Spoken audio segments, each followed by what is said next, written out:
ಮಾಡಿರ್ತಕ್ಕಂಥ ಪದಾರ್ಥ ಏನಾದರೂ ತಿನ್ನುವಂಥ ಪದಾರ್ಥವನ್ನು ಒಂದು 4-6 ಜನ ಮಕ್ಕಳಿಗೋ ಹಿರಿಯರಿಗೋ ಕೊಟ್ಟು ಪ್ರಾರ್ಥನೆ ಮಾಡೋದ್ರಿಂದಲೂ ಸಾಕಷ್ಟು ಲಾಭವನ್ನು ಸಿದ್ಧಿಪಡಿಸ್ಕೊಳ್ತೀರಿ. ಇನ್ನು ಕನ್ಯಾ ರಾಶಿ. ಕನ್ಯಾ ರಾಶಿಯಲ್ಲಿರ್ತಕ್ಕಂಥವರು ರಾಶಿ ನಕ್ಷತ್ರಚಾರ ಪ್ರಕಾರ ಗುರು ಚೆನ್ನಾಗಿದ್ದು ಕೆಲಸ ಕಾರ್ಯಗಳನ್ನು ಸಿದ್ಧಿಪಡಿಸ್ಕೊಳ್ತೀರಿ. ಇಷ್ಟಾರ್ಥವನ್ನು ಸಿದ್ಧಿಪಡಿಸ್ಕೊಳ್ತಕ್ಕಂಥ ದಿನವೂ ಹೌದು. ಆದರೆ ಆರೋಗ್ಯದಲ್ಲುಂಟಾಗುವಂಥ ಸಣ್ಣ ಪುಟ್ಟ ಸಮಸ್ಯೆಗಳಿಂದ ಮನಸ್ಸಲ್ಲಿ ನೋವು ಇರಬಹುದು. ಹಾಗೆ ಇವತ್ತು ಮಧ್ಯಾಹ್ನ 2 ಗಂಟೆಯಿಂದ 4 ತನಕ 2ರಿಂದ 4 ಮಧ್ಯದಲ್ಲಿ ಯಾವುದೇ ಒಂದು ಕೆಲಸ ಕಾರ್ಯ ಮಾಡೋದಕ್ಕೂ ಸಹಿತ ಮೂಡಿಲ್ದಿರ ಇಲ್ಲದ ಸಮಸ್ಯೆ. ಈ ಸಮಯದಲ್ಲಿ ಕೆಲವರು ರಜಾ ಹಾಕಿ ಮನೆಗೆ ಹೊಡ್ತೀರಿ, ಕೆಲವರು ಮನರಂಜನಾ ಕ್ಷೇತ್ರಕ್ಕೆ ಕೊಡಬೇಕು ಅಂದ್ಕೊಳ್ತೀರಿ, ಅಥವಾ ಈ ಸಮಯದಲ್ಲಿ ಒಂದು ಸ್ನೇಹವನ್ನು ಅಥವಾ ಅಪರಿಚಿತವಾದಂಥ ವ್ಯಕ್ತಿಯ ಮತ್ತೆ ಮಾತಾಡುವಂಥದ್ದು ಅಥವಾ ಒಂಥರ ವ್ಯತ್ಯಾಸಗಳನ್ನು ತಂದುಕೊಳ್ಳುವಂಥದ್ದು 2ರಿಂದ 4 ಮಧ್ಯದಲ್ಲಿ ಆಗ್ಬೋದು. ಈ ಸಮಯದಲ್ಲಿ ಸ್ವಲ್ಪ ಜಾಗೃತರಾಗಿರ್ತಕ್ಕಂಥದ್ದು ಬಹಳ ಉತ್ತಮ. ಈ ಸಮಯದಲ್ಲಿ ಯಾವುದೇ ಕಮಿಟ್ಮೆಂಟ್ ಆಗಬೇಡಿ, ಯಾವುದೇ ವಿಚಾರಗಳನ್ನು ಸಹಿತ ಸ್ವಲ್ಪ ಎಚ್ಚೆತ್ತುಕೊಂಡು ನಡೀತಕ್ಕಂಥದ್ದು ಭಾಳ ಉತ್ತಮ. ಇನ್ನು ಕನ್ಯಾ ರಾಶಿಯವರು ಇವತ್ತು ತಪ್ಪದಿರ ಸಂಧ್ಯಾ ಕಾಲದಲ್ಲಿ ಅಂದರೆ ಸಾಯಂ ಸಂಧ್ಯಾ, ಸೂರ್ಯಾಸ್ತಮ ಕಾಲ, ಚಂದ್ರ ಉದಯಿಸ್ತಕ್ಕಂಥ ಕಾಲ, ಈ ಸಮಯದಲ್ಲಿ ಶಿವಾರಾಧನೆ ಮಾಡ್ತಕ್ಕಂಥದ್ದು, ಶಿವನ ಓಂ ನಮಃ ಶಿವ ಎಂಬತಕ್ಕಂಥ ಶಿವಮಂತ್ರವನ್ನು ಹೇಳಿಕೊಂಡ್ರೂ ಸಾಕಷ್ಟು ಲಾಭವನ್ನು ಸಿದ್ಧಿಪಡಿಸ್ಕೊಳ್ತೀರಿ. ಇನ್ನು ತುಲಾರಾಶಿ. ತುಲಾರಾಶಿಯಲ್ಲಿರ್ತಕ್ಕಂಥವರು ರಾಶಿ ನಕ್ಷತ್ರಚಾರ ಪ್ರಕಾರ ಬುಧ ಇರತಕ್ಕಂಥ ಆಸ್ಥಾನ ಚೆನ್ನಾಗಿದೆ. ಅಂದರೆ ನಿಮ್ಮ ಬುದ್ಧಿಜ್ಞಾನ ನೀವು ಅಂದುಕೊಂಡಿದ್ದನ್ನು ಸಾಧನೆ ಮಾಡುವಂಥ ರೀತಿಯಲ್ಲಿದೆ. ಇವತ್ತು ಯಾವುದೇ ಒಂದು ಅಸಾಧ್ಯವಾದನ್ನಾದರೂ ಸಾಧನೆ ಮಾಡ್ಕೊಳ್ತೀರಿ, ಕೆಲಸ ಕಾರ್ಯಗಳಲ್ಲಿ ಯಶಸ್ಸನ್ನು ಕಾಣ್ತೀರಿ. ಆದರೆ ತುಲಾರಾಶಿಯಲ್ಲಿರ್ತಕ್ಕಂಥವರು ಆರೋಗ್ಯದ ಬಗ್ಗೆ ಸ್ವಲ್ಪ ಕಾಳಜಿ ವಹಿಸಬೇಕು. ಸಣ್ಣ ಪುಟ್ಟ ವಿಚಾರ ಆದರೂ ತುಂಬ ದೊಡ್ಡದಾದಂಥ ರೀತಿಯಲ್ಲಿ ಆಗುತ್ತೆ. ತಲೆನೋವು ಬಂದುಬಿಟ್ರೆ ಆಗೋದೇ ಇಲ್ಲ, ಇವತ್ತು ನನ್ನ ಕೆಲಸನೇ ಮಾಡೋದಕ್ಕಾಗಲ್ವೇನೋ ಅನ್ನೋ ಥರದಲ್ಲೇ ಸುಸ್ತು ಬೀಳ್ತೀರಿ. ಹಾಗೆ ಸರಿಯಾದ ಸಮಯಕ್ಕೆ ಆಹಾರವನ್ನು ತೆಗೆದುಕೊಳ್ಳೋಕ್ಕಾಗಲ್ಲ, ನಿಮ್ಮ ಇಷ್ಟದ ಪ್ರಕಾರ ಇರಲಿಕ್ಕಾಗೋದಿಲ್ಲ. ಹಾಗೆ ನಿಂದನೆಯ ಮಾತು ಕೇಳುವಂತಹ ದಿನವೂ ಇವತ್ತಾಗಿರುತ್ತೆ. ಆದರೆ ಶುಕ್ರವಾರ ರಾಹುಕಾಲದಲ್ಲಿ ದೇವಿಯ ಅಥವಾ ಯಾವುದಾದ್ರೂ ಒಂದು ಶಕ್ತಿ ದೇವಸ್ಥಾನದ ಆಲಯದಲ್ಲಿ ಹೋಗಿ ಆ ಆಲಯದ ಪರಾಂಗಣದಲ್ಲಿ ಎಲ್ಲಾದರೂ ಒಂದು ಜಾಗದಲ್ಲಿ ಕೂತು ಒಂದು 21 ಬಾರಿ ಆ ದೇವಿಯ ಹೆಸರನ್ನು ಹೇಳ್ಕೊಂಡು ಅಥವಾ ನಿಮ್ಮ ಇಷ್ಟ ದೇವರನ್ನ ಪ್ರಾರ್ಥನೆ ಮಾಡೋದ್ರಿಂದಲೂ ಇಂತಹ ಗಂಡಾಂತರಗಳಿಂದ, ಇಂಥ ಸಣ್ಣಪುಟ್ಟ ಸಮಸ್ಯೆಗಳಿಂದಲೂ ಹೊರಗಡೆ ಬರ್ತೀರಿ. ಹಾಗೆ ದೂರಭಾರ ಪ್ರಯಾಣ ಮಾಡಬೇಕಾದ್ರೆ ನೀವೇ ಗಾಡಿ ಡ್ರೈವ್ ಮಾಡ್ತಾ ಇದ್ದರೆ ಸ್ವಲ್ಪ ಜೋಪಾನ. ತುಲಾರಾಶಿಯವರು ದುಡುಕಬೇಡಿ, ಸ್ಪೀಡಾಗಿ ಹೋಗಬೇಡಿ, ಸ್ವಲ್ಪ ಸಮಾಧಾನದಿಂದ ವರ್ತನೆ ಮಾಡಿ ಹೆಚ್ಚು ಲಾಭವನ್ನು ಸಿದ್ಧಿಪಡಿಸ್ಕೊಳ್ತೀರಿ. ಒಳ್ಳೆಯದಾಗಲಿ. ಇನ್ನು ವೃಶ್ಚಿಕ ರಾಶಿ. ವೃಶ್ಚಿಕ ರಾಶಿಯಲ್ಲಿರ್ತಕ್ಕಂಥವರು ರಾಶಿ ನಕ್ಷತ್ರಚಾರ ಪ್ರಕಾರ ಚಂದ್ರ ಮತ್ತು ಬುಧ ಇರತಕ್ಕಂಥ ಆಸ್ಥಾನ ಚೆನ್ನಾಗಿದೆ. ಗುರುವಿನ ಅನುಗ್ರಹ ನಿಮಗಿದೆ. ಆರ್ಥಿಕ ಪರಿಸ್ಥಿತಿ ಅಭಿವೃದ್ಧಿ ಕಾಣ್ತೀರಿ. ಮನಸ್ಸಲ್ಲಿ ಶಾಂತಿ, ನೆಮ್ಮದಿಯನ್ನು ತಂದುಕೊಳ್ತೀರಿ. ಇವತ್ತು ಯಾರು ಯಾವುದೇ ಕೆಲಸಗಳ ಬಗ್ಗೆ ಆಲೋಚನೆ ಮಾಡಿದ್ರೂ ಅದರಿಂದ ಸಾಕಷ್ಟು ಲಾಭವನ್ನು ಸಿದ್ಧಿಪಡಿಸ್ಕೊಳ್ಳುವಂಥ ಈ ಶುಭ ದಿನ. ಆದರೆ ಇವತ್ತಿನ ದಿವಸ ನೀವು ಅಂದುಕೊಂಡಿದ್ದನ್ನು ಸಾಧನೆ ಮಾಡಬೇಕಾದ್ರೆ ಸ್ವಲ್ಪ ಅಡ್ಡಿ ಆತಂಕ ಇದೆ. ಮನೇಲಿರ್ತಕ್ಕಂಥ ಹಿರಿಯರು, ಜೊತೆಲಿರ್ತಕ್ಕಂಥವರು ಅಥವಾ ನಿಮ್ಮ ಮೇಲಧಿಕಾರಿಗಳು ಅಥವಾ ಯಾರಿಂದಲಾದರೂ ಏನಾದರೂ ಸಣ್ಣ ಪುಟ್ಟ ವಿಚಾರಗಳಲ್ಲಿ ಮನಸ್ಸು ನೋವು ಮಾಡ್ಕೊಳ್ತೀರಿ. ನಿಮ್ಮ ಇಷ್ಟದ ಪ್ರಕಾರ ನಿಮ್ಮ ಒಂದು ಆಸೆ ಆಕಾಂಕ್ಷೆಗಳನ್ನು ಈಡೇರಿಸ್ಕೊಳ್ಳೋಕ್ಕಾಗದಂಥ ಪರಿಸ್ಥಿತಿಯಲ್ಲಿ ಇರ್ಬೋದು. ನಿಮ್ಮ ದೇಹದ ಆರೋಗ್ಯ ಪರಿಸ್ಥಿತಿ ಸರಿಯಿಲ್ಲದೇ ಇರಬಹುದು, ಅಥವಾ ಸರಿಯಾದ ಸಮಯಕ್ಕೆ ಆಹಾರವನ್ನು ತೆಗೆದುಕೊಳ್ಳದಿರ ದೇಹ ಸುಸ್ತು ಬೀಳುವಂಥದ್ದು ಆಗಿರ್ಬೋದು. ಏನೇ ಆದರೂ ನೀವು ಮಾಡಬೇಕಾದ್ದು ಹನುಮನ ಪ್ರಾರ್ಥನೆನ. ಮನೋಜವಂ ಮಾರುತತುಲ್ಯ ವೇಗಂ ಜಿತೇಂದ್ರಿಯಂ ಬುದ್ಧಿಮತಾಂ ವಾತಾತ್ಮಜಂ ವಾನರೋಧ ಮುಖ್ಯಂ ಶ್ರೀರಾಮದೂತಂ ಶಿರಸಾ ನಮಾಮಿ. ಹೀಗೆ ಹನುಮನ ಆರಾಧನೆ ಮಾಡೋದ್ರಿಂದ ಇಷ್ಟಾರ್ಥವನ್ನು ಸಿದ್ಧಿಪಡಿಸ್ಕೊಳ್ತಾರೆ.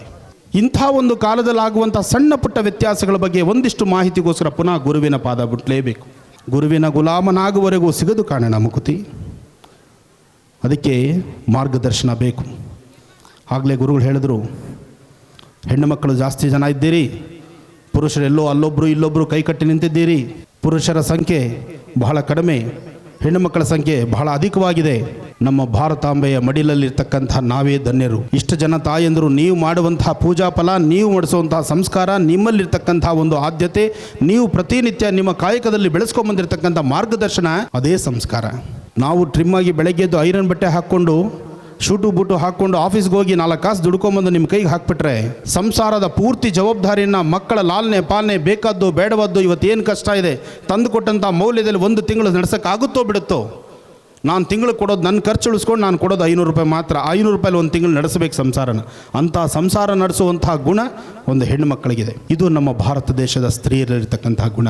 ಅದರಿಂದ ಸಂಸ್ಕಾರನ, ಪೂಜೆ ಪುನಸ್ಕಾರಗಳನ್ನು, ಆಧ್ಯಾತ್ಮಿಕ ಧಾರ್ಮಿಕತೆಯನ್ನು ನಿಮ್ಮಲ್ಲೇ ಸಾಕಷ್ಟು ಉಳಿಸ್ಕೋಬೇಕಾಗಿದೆ. ಇವತ್ತಿನ ದಿವಸ ಬೆಳಗಿನ ಪ್ರತಿ ಕಾರ್ಯಕ್ರಮಗಳಲ್ಲಾಗಲಿ, ಯಾವುದೇ ಪ್ರವಚನಗಳಾಗಲಿ, ಯಾವುದೇ ಒಂದು ಪುಣ್ಯ ಕಾರ್ಯಗಳಲ್ಲಾಗಲಿ ಹೆಣ್ಣು ಮಕ್ಕಳು ಹೆಚ್ಚು ಭಾಗವಹಿಸ್ತೀರಿ. ಏಕೆಂದರೆ ನಿಮ್ಮ ಮನೆ ಚೆನ್ನಾಗಿರಬೇಕು, ನಮ್ಮ ಮನೆತನ ಚೆನ್ನಾಗಿರಬೇಕು, ನನ್ನ ತವರು ಚೆನ್ನಾಗಿರಬೇಕು, ನನ್ನ ಗಂಡದ ಮನೆ ಚೆನ್ನಾಗಿರಬೇಕು, ಮಕ್ಕಳು ವಿದ್ಯಾವಂತರಾಗಬೇಕು, ನಮ್ಮ ಪರಿಸರ ಚೆನ್ನಾಗಿರಬೇಕು ಅಂತ ಅಪೇಕ್ಷೆ ಪಡ್ತಕ್ಕಂಥದ್ರಲ್ಲಿ ಮುಂಚೂಣಿಯಲ್ಲಿರ್ತಕ್ಕಂಥದ್ದು ಹೆಣ್ಣು ಮಕ್ಕಳೇ. ನಮ್ಮ ಡ್ಯೂಟಿ, ನಾವು ಬೆಳಗ್ಗೆ ಹೋಗ್ತೀವಿ, ನಮ್ಮ ಕಾಯಕ ಮಾಡ್ತೀವಿ, ಕೆಲಸ ಮಾಡ್ತೀವಿ, ಅವತ್ತಿಂದ ಏನು ಬರುತ್ತೋ ತಂದು ನಿಮ್ಮ ವಶಕ್ಕೆ ಹಾಕ್ಬಿಡ್ತೀವಿ. ಆದರೆ ಇಡೀ ಮನೆ ಜವಾಬ್ದಾರಿ ನೋಡಿಸುವಂಥದ್ದು ನಿಮ್ಮ ಕಾಯಕ ಆಗಿದೆ. ಈ ಕಾಯಕಕ್ಕೆ ಈ ಅನುಷ್ಠಾನ ಅತ್ಯಗತ್ಯವಾಗಿದೆ, ಅವಕಾಶ ಇದೆ. ನಾವು ಇವತ್ತು ಏನಾದರೂ ಸಂಪಾದನೆ ಮಾಡಿದ್ರೆ ಅದು ನಮ್ಮ ಮಕ್ಕಳು ಮರಿ ಅವರು ನೆಮ್ಮದಿಯಾಗಿರ್ತಾರೆ. ಅಂತಹ ನಿಟ್ಟಿನಲ್ಲಿ ಮಾಘ ಮಾಸದ ಮಾಘಸ್ನಾನ ಬಹಳ ಇಂಪಾರ್ಟೆಂಟ್ ಇರತಕ್ಕಂಥದ್ದು, ತಿಳ್ಕೊಳ್ಬೇಕಾದಂಥ ವಿಚಾರ. ಮಾಘಸ್ನಾನದಲ್ಲಿ ಕನಿಷ್ಠ ಪಕ್ಷ ನೀವು ತಿಂಗಳೆಲ್ಲ ಮಾಘಸ್ನಾನಕ್ಕೆ ಯಾತ್ರೆ ಹೊರಡಬೇಕಾದ್ದಿಲ್ಲ. 4 ಭಾನುವಾರ ಆದರೂ ಮಾಘ ಭಾನುವಾರಗಳಲ್ಲಿ ಮಾಘಸ್ನಾನ ಮಾಡ್ತಕ್ಕಂಥದ್ದು ಬಹಳ ಶ್ರೇಷ್ಠ. ನಿಮಗೆ ತೀರ್ಥಕ್ಷೇತ್ರಗಳಲ್ಲೇ ಹೊರಡಲಿಕ್ಕಾಗಲಿಲ್ಲ, ಪರವಾಗಿಲ್ಲ, ನೀವಿರ್ತಕ್ಕಂಥ ಪರಿಸರದಲ್ಲೇ ಕೆರೆ, ಬಾವಿ ಅಥವಾ ನಿಮ್ಮ ಮನೆಯಲ್ಲೇ ಹಿಡಿದಿಟ್ಟಿರ್ತಕ್ಕಂಥ ಜಲ ಅಥವಾ ಬಿಸಿನೀರಾದರೂ ಪರವಾಗಿಲ್ಲ, ಬೆಳಗಿನ ಸೂರ್ಯೋದಯಕ್ಕಿಂತ ಮುನ್ನ ಎದ್ದು ಸ್ನಾನ ಮಾಡಿ. ಸೂರ್ಯೋದಯಕ್ಕಿಂತ ಮುಂಚಿತವಾಗಿ ಮಾಘ ಸ್ನಾನ ಮಾಡೋದ್ರಿಂದ 7 ಜನ್ಮಗಳಲ್ಲಿರ್ತಕ್ಕಂತಹ ಪ್ರಾರಬ್ಧ ಕರ್ಮ ದೂರ ಆಗುತ್ತೆ ಅಂತ ಹಿರಿಯರು ಹೇಳ್ತಾರೆ. ಪುರಾಣಗಳಲ್ಲಿ ಉಲ್ಲೇಖ ಇದೆ. ಮಾಘ ಸ್ನಾನದ ಫಲ ಬಹಳ ವಿಶೇಷ.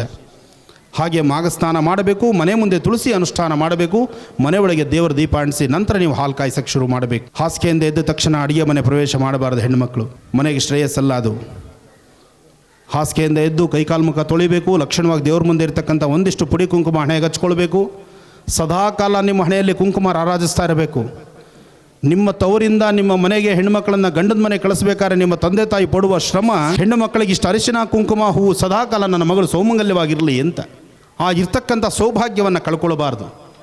ಇರಲಿ, ನಿಮ್ಮ ಅಲಂಕಾರಕ್ಕೆ ಏನು ಬೇಕಾದರೂ ಮಾಡ್ಕೊಳ್ಳಿ, ಆದರೆ ಒಂದಿಷ್ಟು ಅರಿಶಿನ ಕುಂಕುಮಕ್ಕೆ ಹೆಚ್ಚಿನ ಆದ್ಯತೆ ಕೊಡಿ. ಅರಿಶಿನ ನಿಮ್ಮ ಆರೋಗ್ಯಕ್ಕೆ ಒಳ್ಳೆಯದು, ಆಯುರ್ವೇದಿಕಲ್ಲೂ ಹೇಳ್ತಾರೆ. ಕುಂಕುಮ ಯಾವ ಹೆಣ್ಣು ಮಕ್ಕಳಲ್ಲಿ ಹಣೆಯಲ್ಲಿ ಲಕ್ಷಣವಾಗಿ ಕುಂಕುಮ ರಾರಾಜಿಸ್ತಾ ಇರುತ್ತೋ ಆಗ ಎದುರುಗಡೆ ಇರ್ತಕ್ಕಂಥ ಇನ್ನೊಬ್ಬ ವ್ಯಕ್ತಿ ಆಕೆ ನೋಡಿದ ತಕ್ಷಣ ಕೈ ಮುಗಿತಾನೆ. ನಿಮ್ಮನ್ನು ನೋಡಿದಾಗ ಅನ್ಯ ಬೇರೆ ಭಾವನೆಗಳು ಬರೋದಿಲ್ಲ.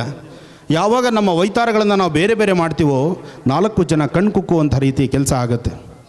ಅದಾಗಬಾರ್ದು. ಯಾವತ್ತೂ ಹೆಣ್ಣುಮಕ್ಕಳಿಗೆ ಆ ಒಂದು ಭಾರತೀಯ ಸಂಸ್ಕೃತಿನಲ್ಲಿರ್ತಕ್ಕಂಥ ನಮ್ಮ ಹಿಂದೂ ಸನಾತನ ಧರ್ಮದಲ್ಲಿ ಇರ್ತಕ್ಕಂಥ ಮೌಲ್ಯಗಳನ್ನು ನಾವು ಅರ್ಥೈಸ್ಕೊಳ್ಬೇಕು. ಇರಲಿ, ವಿಚಾರ ಸಾಕಷ್ಟು ಇದೆ, ಅನುಷ್ಠಾನ ಮುಂದುವರಿಸೋಣ. ಬಿಡಿ ಹೂವು ಅಥವಾ ಗರ್ಕೆ, ಅಕ್ಷತೆ, ಕುಂಕುಮ ಏನೇ ಇದ್ದರೂ ಸಹಿತ ನಿಮ್ಮ ಉಂಗುರದ ಬೆರಳಿಂದ, ಹೆಬ್ಬೆರಳು ಉಂಗುರದ ಬೆರಳು ಸಹಾಯದಿಂದ, ಕುಂಕುಮ ಆದರೂ ಪರವಾಗಿಲ್ಲ, ಅಕ್ಷತೆ ಪರವಾಗಿಲ್ಲ, ಹೂ ಪರವಾಗಿಲ್ಲ, ಗರ್ಕೆ ಪರವಾಗಿಲ್ಲ, ಇದನ್ನು ತೊಗೊಂಡು ಎಡಗೈಯಲ್ಲಿ ಇಟ್ಕೊಂಡು ಎಡಗೈನ ಬಲಗೈ ಮೇಲಿಟ್ಟು ನಿಮ್ಮ ಬಲಭಾಗದ ತೊಡೆ ಮೇಲೆ ಇಟ್ಕೊಳ್ಳಿ. ನಾವು ಏನೂ ತಂದಿಲ್ಲ, ಬರಿಗೈಲಿ ಬಂದಿದ್ದೀವಿ, ತಲೆ ಕೆಡಿಸ್ಕೊಳ್ಳೋದು ಬೇಡ. ನೀವು ಸಹಿತ ನಿಮ್ಮ ಎಡಹಸ್ತದ ಮೇಲೆ ಬಲಹಸ್ತವನ್ನು ಇಟ್ಟು ಅದನ್ನು ನಿಮ್ಮ ಬಲಭಾಗದ ತೊಡೆಗೆ ಟಚ್ ಮಾಡ್ಕೊಳ್ಳಿ. ಏನಿದು ಎಡ ಬಲ ಒಂದು ಕಡೆ ಸರಿಸರು ಆಗೋದಾದರೂ ಏನು? ಅದೇ ತಿಳ್ಕೊಳ್ಬೇಕಾದ ವಿಚಾರ. ನಿಮ್ಮ ಸೂರ್ಯನಾಡಿ ಚಂದ್ರನಾಡಿ ಜಾಗೃತಿ ಆಗಬೇಕು. ನಿಮ್ಮ ಬಲಭಾಗದಲ್ಲಿರ್ತಕ್ಕಂಥ ಸೂರ್ಯನಾಡಿ, ಎಡಭಾಗದಲ್ಲಿರ್ತಕ್ಕಂಥ ಚಂದ್ರನಾಡಿ, 2 ಮೂಗಿನ ಹೊಳೆಗಳಲ್ಲೂ ಸಹಿತ ನಾವು ಉಸಿರಾಟವನ್ನು ಮಾಡ್ತಾ ಇದ್ದೀವಿ.